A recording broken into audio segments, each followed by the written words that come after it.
Where is the love and passion for video games when it was so easy to find 20 years ago? The video game world was once a very different place, a time when games were created to bring joy, entertainment, and challenge to gamers. The priority was quality. Game makers were fighting to deliver the best game, not the best-selling game, or the most movie-like, or most eye-catching, or biggest, or most accessible. Today, video games are just different. They've become too easy, too overbearing, and too safe.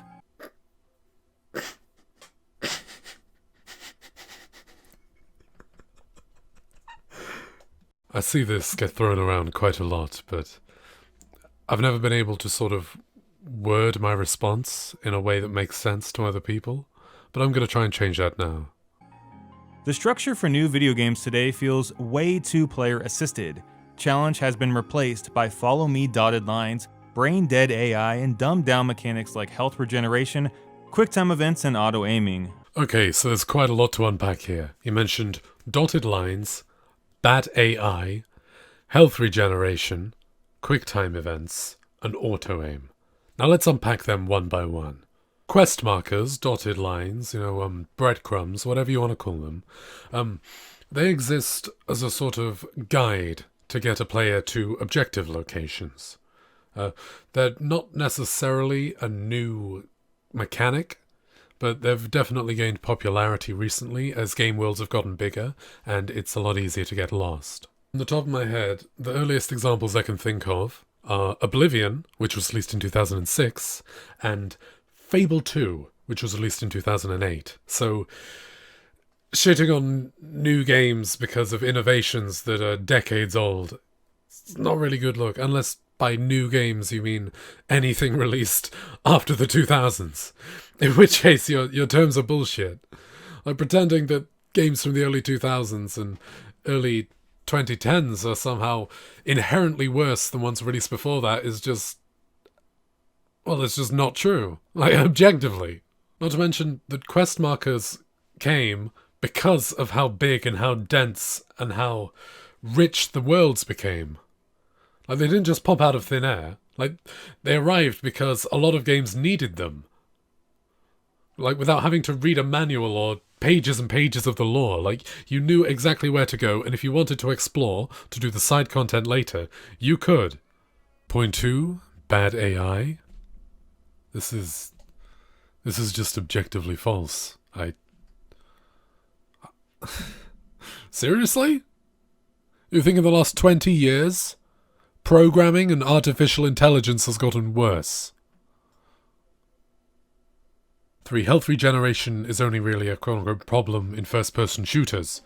Since they're streamlined to mainstream audiences, health pickup sort of went away, because having a health bar on the screen and a stamina bar and an ammo bar, it sort of takes a lot of players out of the action. And in fact, it can also sort of make it a bit more intense because you don't know how much health you have left. In my opinion, health pickups are a bit of a tired trope anyway, so I'm kind of glad they died. But if you're free to disagree with that, and that's totally justified. If you have a problem with that, you have a problem with that. I can't say anything that would disprove you, because that's completely down to, opinion. 4. QuickTime events are 100% the fault, if you see it as a bad thing, of games becoming more story-oriented. Like, a lot of games, like, they don't just want to be games, they want to also be movies, they want to be cinematic experiences, which is totally fine. Like, thousands upon thousands of games do this seamlessly. But, the thing is, big long cutscenes, they can get a bit boring. So, to stop it from being so jarring, as in gameplay, cutscene, a lot of the time it's fused together with QuickTime events, just to keep you a little bit engaged. And again, I don't see this as a bad thing. This is a workaround. If you actually had an issue with this, you would be complaining about long cutscenes. But you're not. You're just sort of trying to pad this video out. The common game no longer punishes us. The margin for error has been reduced in games so that we may all win, and that's not a good thing because the games suffer. Oh yeah, absolutely. No exceptions whatsoever. every game since 1999 has just been completely easy. No deaths, no errors, no nothing.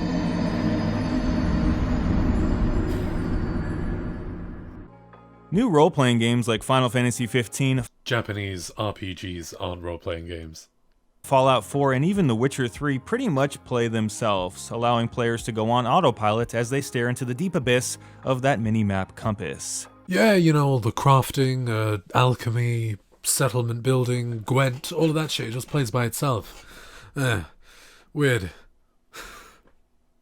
Take a look at their old counterparts. It's a very different experience playing something like Chrono Cross. There's no blinking arrow to follow. You've got to explore, ask questions, and figure out where to go the old-fashioned way.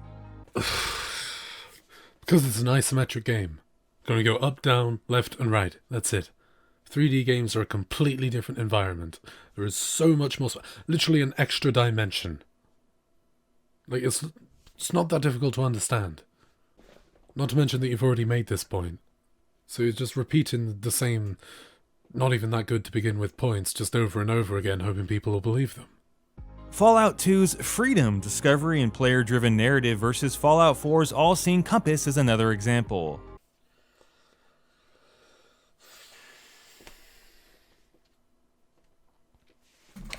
Okay, so if we took Fallout 2, and on the world map, it pointed you in the direction of where the main quest was, would that take away from the game as a whole? Maybe a little bit, but would it make it any less phenomenal? No. Quest markers didn't exist back then because people didn't need them, because almost all of the games were 2D, and the open world ones definitely weren't 3D.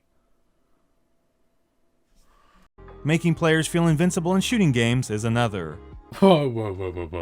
What? So you're telling me that games like Doom, Wolfenstein, Quake, you think they're not power fantasies? Just completely splatting demons or robot Nazis or whatever. Has he even considered the words that he had to think about, record, edit, and then upload? Like, first-person shooters and power fantasies are basically interchangeable. Like, it's so prevalent that games have found an insane amount of success from subverting this trope. Look at Spec Ops: The Line. Or Diablo 3's confining character system versus D2's much more liberating skill trees and attribute points. Okay, that's a fair point. I wish you'd elaborate on it and talk about how... I call it normification. Like normifying rather niche games to a more general audience. It's not necessarily a bad thing, but if it's done, like, all of a sudden, like from Fallout New Vegas to Fallout 4, it can be a bit jarring, and it can turn off a lot of the original fans. The mental component of finding out how to play a video game has been eliminated, that sense of adventure being replaced by the need to handhold. Okay, this is complete horseshit. Having to figure out the controls of every game is a total pain in the ass. Granted, I would appreciate it if tutorials were optional, which a lot of the times they are, but still, this is also a pretty shit point. It's the perpetual dumbing down of video games. But mass accessibility has also created constraining video game development on top. One of the big modern trends is to create the stop and start game, where control is taken from you without your ability to do anything about it. Games that let you play for a minute, but then stop the gameplay to explain something, or to point something out, or to provide exposition. Whoa. Did you just use someone... Is your example for that seriously pressing E to open doors? Is that seriously what you're talking about?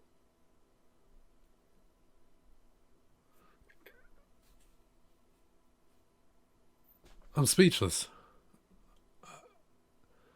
I have literally no words. Opening cutscenes of doors opening is the reason modern gaming is terrible.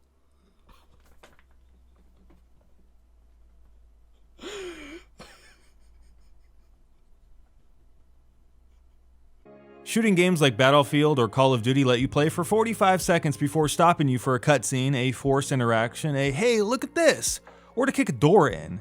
You mean the plot? Storytelling? dynamic things, triggers in game, triggers for things to happen. Do you know what else was full of that? Half-Life 2. The only difference is Half-Life 2 let you run around the room while it was happening. Like, and I don't think you have the balls to call Half-Life 2 shit. It's easy to shit on Battlefield and Call of Duty because the internet collectively hates them. Like, they'll still buy them, but they'll shit on them online. But a critically acclaimed masterpiece like Half-Life 2 that does exactly the same things, none of you would touch that with a 10-foot pole with any negative criticism. I wonder why. It's almost as if you don't actually believe the things you're saying. Eh? Why do we have to kick in so many doors?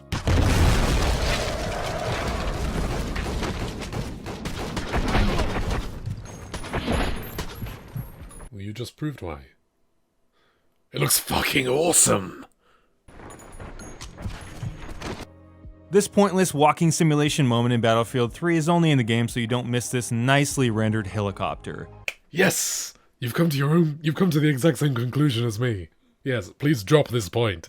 It's not a very good point. Action games will look action-packed and cool, visuals and exciting, etc., etc. It's always been like that. And this one, so you catch that sweet-ass train crashing right before your eyes. I mean, they look cool, but for shooting games, I want to actually play the video game, not watch it. Yeah, you know, man, first-person shooter games, like, don't even have any shooting anymore. It's just watching a montage of cutscenes. It's definitely not the exact same shooting that you've been getting since this mystical 20 years ago where everything was amazing. Now, with even more action-packed stuff, which basically doubles your game time. No. It's just cutscenes now, which is a shame, you know, because if they had any actual shooting, they'd actually sell well, wouldn't they? And we all know first-person shooters, they sell like shit because, you know, no shooting. I can't say that. That's it.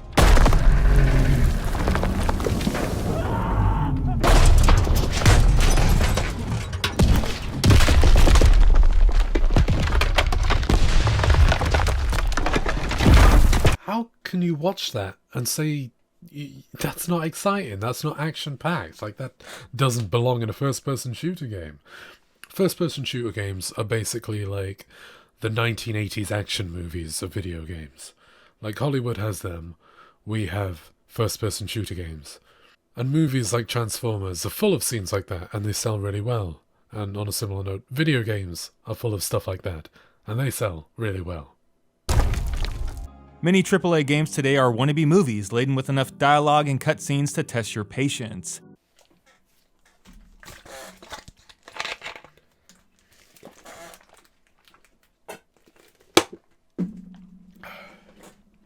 This video is testing my fucking patience.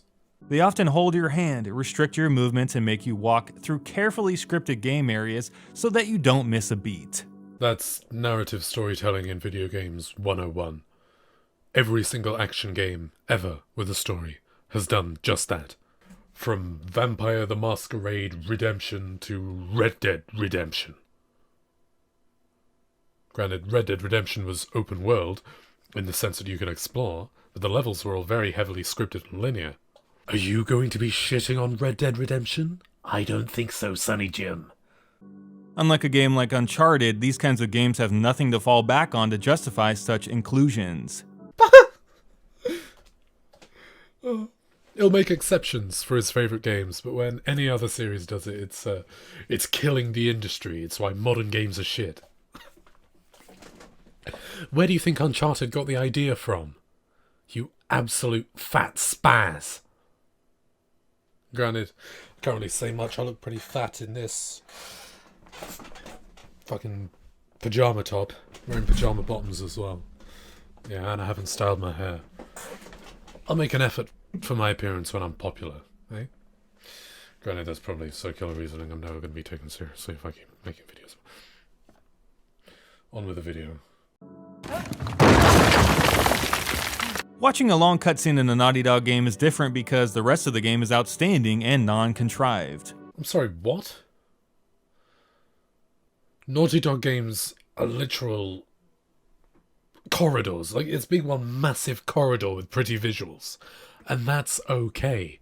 That's how they implement a specific type of game design, and which a lot of other studios do as well. And some of them take a few aspects. Some of them take a lot of aspects. Some of them don't take any aspects at all. It's not making all games shit. Most exposition is actually interactable as well, which is a neat way of releasing control back to the player while things are actually happening. The aforementioned QuickTime events that you listed as a negative. I didn't even need to make this video. Like, you could have watched the video yourself, and he's debunking all of his own points. This is fucking glorious. This is brilliant. I miss making these kinds of videos. It's so easy. But when Battlefront 2 won't stop sending me down linear corridors, interrupting my gameplay, or making me holster my weapon, it's just not the same. No, it is literally the same. The difference is that Uncharted has good writing. Battlefront doesn't. It's 100% implementation, not the mechanics themselves. That's why Uncharted is good, and Battlefront is bad. It's not the Lego bricks they use, it's how they stack them up. The following gameplay section in Battlefront 2 is probably the best example of why modern video games suck. This forced, boring defend me section with endless respawning enemies is so atrocious. And stop buying shitty games. It has an average 5 out of 10 for a reason on Metacritic. Play good games instead, and then you won't think modern games are shit, because you'll be playing modern games that aren't shit. You basically just mash the attack button for 5 minutes for no reason other than to make the game just a little bit longer. Oh, so like a QuickTime event in Uncharted. Did I say something bad? Was that a bad thing I just said? Are the Uncharted fanboys gonna come and get me? Wait, no, hopefully they don't, because that's fine, as is defend the fucking outpost from infinite enemies is also fine.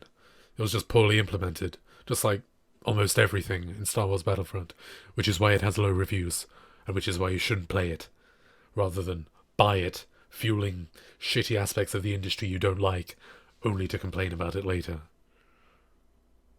Dumbasses. The entire level is an on-rails tutorial for saber combat. Oh, for fuck's sake. I'm just gonna skip ahead until he stops rambling about Star Wars Battlefront. Back in the day, the video game experience was much more about challenging gameplay. I think a great example are the classic platformers like Mario, Banjo, Donkey Kong, and Spyro the Dragon. All of which are either ongoing, rebooted, remastered, still getting sequels, etc., etc. So, this point also falls flat, because they're being remade through a modern lens. Also, by the way, they're nowhere near as good as you remember them. You remember them from when you were a kid, and children are stupid and impressionable and think everything new is absolutely incredible and the best thing ever. Just saying. This dying breed of games had the features any serious gamer craves. Oh, Jesus Christ. Is there an opposite of the no true Scotsman fallacy? Like, everyone's a Scotsman. Or, like... Oh, actually no, it'd be the normal no true Scotsman fallacy. It's like, oh, only real gamers like these things. Everyone else is just a faker. Everyone else just wants to go and watch a movie with a controller. Now, fuck you. Fuck off. No one wants to listen to that bullshit. If you're on the truth, 3D Mario to begin with, Banjo-Kazooie, Spyro the Dragon, they're controlled like absolute shit by today's standards. Like borderline unplayable. The only people who still do are either nostalgia junkies or speedrunners, yeah? Like, it's not up to par by today's standards. Way too slippery, way too unresponsive, etc., etc.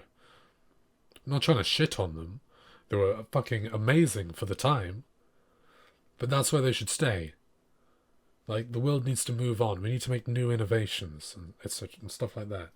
And trying to cling to the past because you're under the false impression it was better.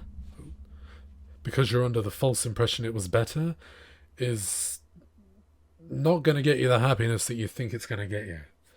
You're just gonna get some more shitty games.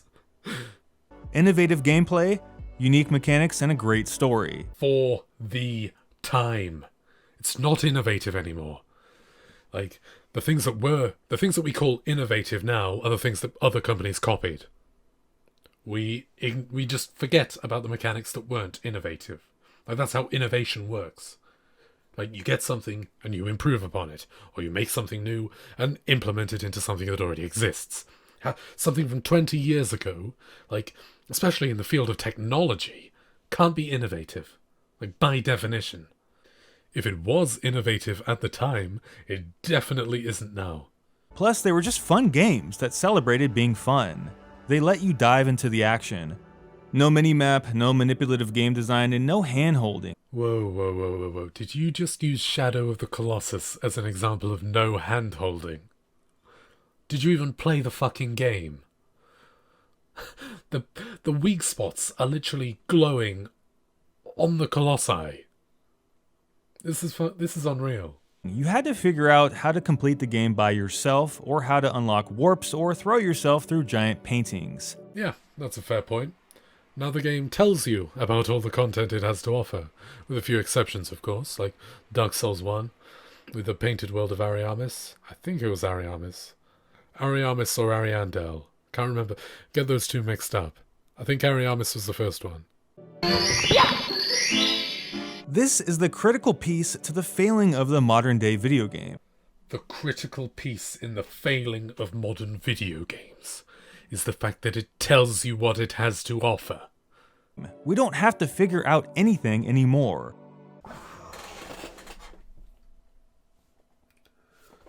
That's literally his point. A game tells you, hey, you can do this. The industry's ruined.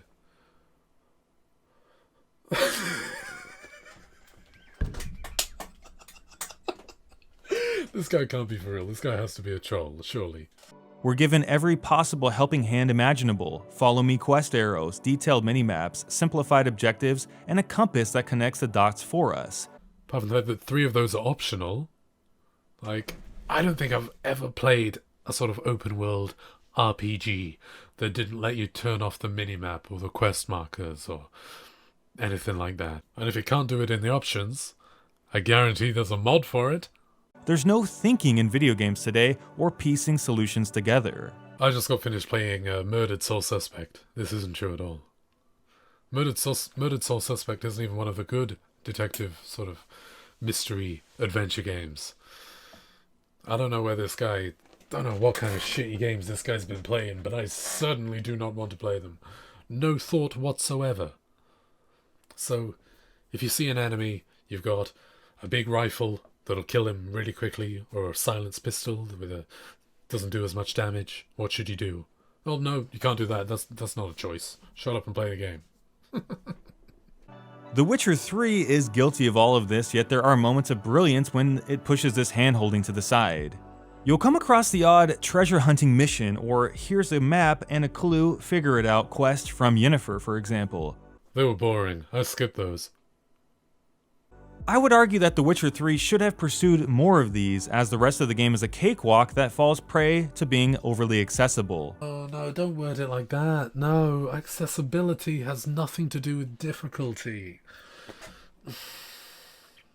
Accessibility is shit like colorblind assist, being able to map different controls, supporting third-party controllers, being able to turn off bright flashing lights, subtitles, shit like that. That is accessibility. Being told where to go in a giant fucking map is not accessibility. After all, you can spend the entire game staring at the minimap and those dots. Which are still optional, by the way. You can turn them off. It won't mention that, but you can turn them off if you really think they're killing the industry and making games terrible. A little fucking minimap and a bunch of dots on it. Just turn that shit off if you don't like it. Like, that's the beauty of options in a fucking video game. Thankfully, you can turn off much of these options in the menu, but this is a rare feature. It literally isn't, though. Name 5 games that you can't turn them off in, off the top of your head. if it's apparently such a rare feature. The revolution to make our games easier and provide such assistance to the player at every opportunity has potentially made us less curious and adventurous. We have become less patient and explorative, relying on systems that make things easier rather than challenging. Okay, now he's starting to conflate streamlining with difficulty. Okay, so let's take a look at a game that isn't streamlined at all, but is still pretty easy. And a game that's very streamlined, but difficult. Okay? And let me know if you disagree with this. Okay, so Minecraft isn't streamlined at all. But you can't really lose at Minecraft, can you? So that's my first example. So that Minecraft isn't streamlined at all, but super easy. It's impossible to lose because there is no objective now.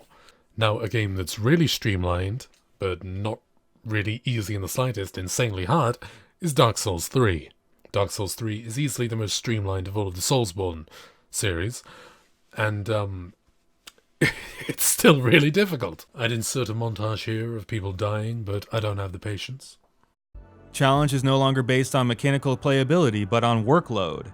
Getting a new ammo pouch in Far Cry Primal is more about a labor-intensive time sink than challenge. You mean exploring the world, looking for items you need? The exact same thing you were praising a few minutes ago? It's a measure of how far you're willing to walk to kill a bear rather than the challenge of how to beat the bear. Yes, I agree. Which is why we need things like quest markers when the worlds are so large. Obtaining a new weapon in Assassin's Creed is about clicking your map and identifying treasure locations, rather than requiring you to find it by yourself, or a clue, or a map, or a book entry. You mean like the thing... like how Far Cry Primal did it? That damned if you do, damned if you don't. This guy's gonna have an issue with whatever you do. You can't win. What happened to the days of exploring, walking around, talking to people, or stumbling on something really cool, or playing a game for the sake of enjoyment rather than achievement? Nothing. Games are still like that. You just think they're not because you grew up. Like, that's what happens. Like, things aren't as wonderful and exciting anymore because you're an adult now. And that sucks, but there's nothing you can do about it. Don't blame modern things because they're not as good as how you remember old things to be. That doesn't get anyone anywhere. AAA video game development has fallen back on what's safe rather than what is interesting or unique or challenging. AAA development has been like that for the past 30 or so years. Like, it's always been like that. What are you talking about? It's a system of safety nets where companies push out the same games over and over, making them more accessible and easier with each new game. Accessible? Not really. Easier? Again, not really. Streamlined? Sure. Normified? Sure. But AAA games have always been for normies. It's when niche games that got pretty okay sales, so they get more funding for sequels, that's when they get normified. It has nothing to do with the times we live in, or the target audience, because the target audience has always been the same. It's been people who aren't that into gaming. Like, and that sucks, but that's where all the money is. They basically find what works, monetize it, and dumb down the rest of it to appeal to the largest common denominator. Yes, and it's always been like that. If what appeals to the vast majority of people doesn't apply to you, then AAA developers aren't going to pander to you. Like, try playing some indie games, try playing some AA games, where the creative vision is more important than the bottom line. Don't blame the industry as a whole for being an industry. That's ridiculous. In conclusion, when this guy says that modern games are shit, he's talking about vast open worlds, he's talking about story-driven games, and he's talking about linear games. Which, newsflash, the entire industry isn't about that. So instead, maybe if he found some games that he enjoyed playing, and stopped playing shit he hated just because it was popular, he probably wouldn't be so salty. Huge thanks to my 3 top-tier patrons, Stolen Dragoon, Ori Main, and Baby Kitschy. Alright, have you got that? YouTube's automatic subtitles. Yeah, did you get that? Good. You'll see me in my next video. Huge thanks for watching this entire 30-minute video, by the way. Put a lot of effort into it. Well, not like per minute, but combined I've put more effort into it than I usually do because of how long it is. See you later. You'll see me later.